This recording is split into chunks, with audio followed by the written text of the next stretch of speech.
বিসমিল্লাহির রহমানির রহিম। আসসালামু আলাইকুম এভরিওয়ান। সকলে কেমন আছেন? নিশ্চয়ই সবাই ভালো আছেন। আজ আপনাদের মাঝে একটি নতুন সংস্করণের ভিডিও নিয়ে হাজির হয়েছি। ভিডিওটি হলো ঠান্ডা রোগে হোমিও চিকিৎসা। দেখেন এভরিওয়ান, এটি একটি ইম্পর্টেন্ট একটি ডিজিজ। বিভিন্ন কারণে আমাদের মাঝে ঠান্ডা রোগটি দেখা দিতে পারে।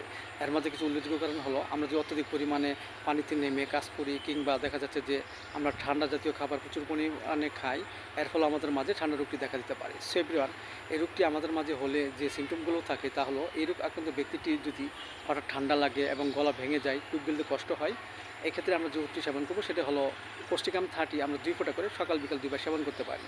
এছাড়া যদি আমাদের মাঝে হঠাৎ যদি ঠান্ডা লাগে এবং ঠান্ডা লাগার ফলে প্রচুর কাশি আসে, কাশতে কাশতে অস্থিরতা ভাব থাকে, এই ক্ষেত্রে আমরা যে হোমিওপ্যাথিতে যে ওষুধটি সেবন করতে পারি সেটা হলো একুনাইট 30।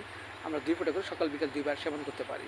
এছাড়া এই রোগ আক্রান্ত ব্যক্তিটির মাঝে যদি হঠাৎ ঠান্ডা লাগে এবং ঠান্ডা লাগার ফলে প্রচুর কাশি আসে, কাশতে কাশতে চোখ মুখ লাল বর্ণ ধারণ করে, এই ক্ষেত্রে আমরা যে ওষুধটি সেবন করবো সেটা হলো বেলাডোনা 30। আমরা 2 ফোঁটা করে সকাল বিকাল 2 বার সেবন করতে পারি।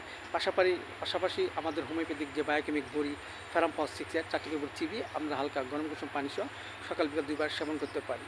এবং পথ্য হিসেবে আমরা যা গ্রহণ করতে পারি তা হলো, আমরা যখনই কোনো কিছু সেবন করব তখন অবশ্যই আমরা যেন হালকা গরম কুসুম পানির সহিত সেবন করি, এর ফলে যেন আমাদের ঠান্ডা না লাগে। সো এভরিওয়ান, ভিডিওটি ভালো লাগলে অবশ্যই আপনারা সাবস্ক্রাইব করবেন, লাইক দিবেন এবং অবশ্যই পাশে থাকবেন। Thank you so much.